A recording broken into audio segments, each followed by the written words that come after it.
adult and you do martial arts, a lot of the time you get into it for that self-defense aspect or the fitness aspect to it. But what you don't realize is after years of training, you just become a different person. I mean, I've been there myself on my journey, many years ago before I started.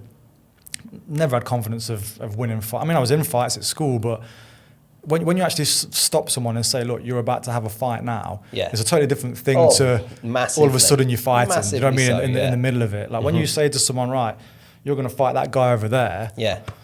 Oh, well, you know from competition, don't you? You look around, you think, oh, he's the next guy I've got. In the next round, I'm fighting. Unlogically as well, you'll be standing there in the warm-up area or the bullpen, shaking it off, and then you'll look around, you'll find someone that's clearly 3-4 weight divisions above you, and you think, oh, I bet I've got him next. There's no way on this planet you've got that guy next. Yeah. But yeah, you do that. Yeah, but like I say, when you've got confidence where you've been there before, I think definitely when it comes to looking at the general public, when you're walking around and you think, I wonder if that guy can fight, I wonder if that guy can fight, chances are, 98% of the time, they probably can't. No, that's so if you've been training martial arts, not all martial arts obviously, but there's certain martial arts that, I feel are probably stronger than others. But, if you're doing one of the grappling martial arts especially, and someone's never done grappling in their life, it's a bad day at the office for them, for sure. Oh, yeah, massively. So you've only got to compare it to when...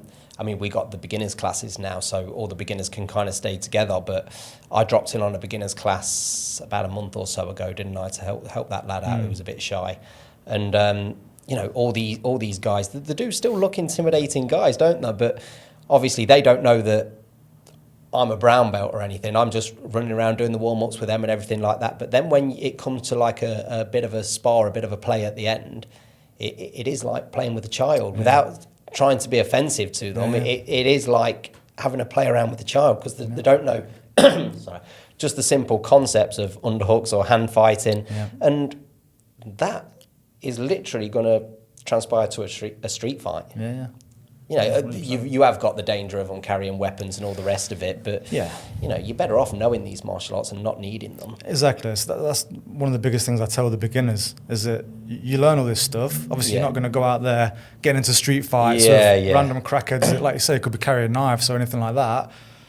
But there's no martial art that's going to help you win a knife fight. Absolutely nips that in the bud as well. It isn't. I don't feel it's a martial art that you learn and then you want to go and bully people with.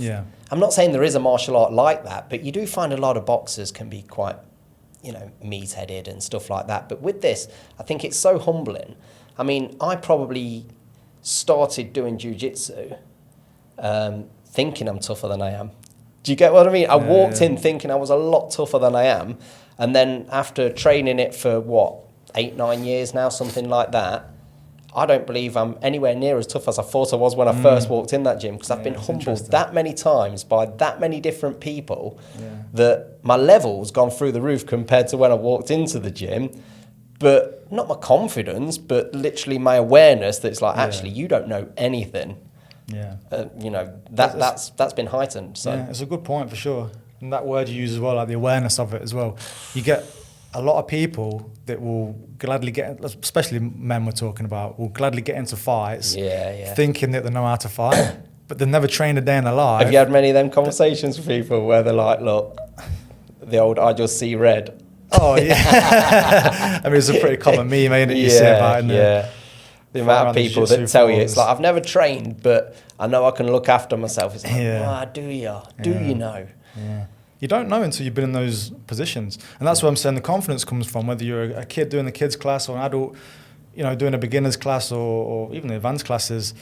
That's where the confidence comes from. You've been there a million times. You've been there with someone sat on your chest. And, at the minute we're talking about jiu-jitsu, but, back when I was training a lot of MMA, like same kind of thing. You start in these positions. Yes. So let's say you're the best guy fighting in your gym and you beat everyone up, maybe you never get in these bad positions. And then one day when you do, you're not going to know what to do there. No. But you train these things, you put yourself in bad positions, you're getting beat up in bad positions. What's the worst that happens outside of that? You've already been through the worst, really. Against other trained fighters Exactly, as well. Against trained fighters. So, even if you start in the worst position ever against, someone doesn't know what they're doing. And in fact, we've been talking recently, haven't we, about the... like maybe doing some kind of fundraiser and having, some of the rugby guys coming into the club and, one of us pinning them and seeing if they can escape, giving them 30 seconds to escape or something like that. Yeah, because it's the old "I'd just stand up."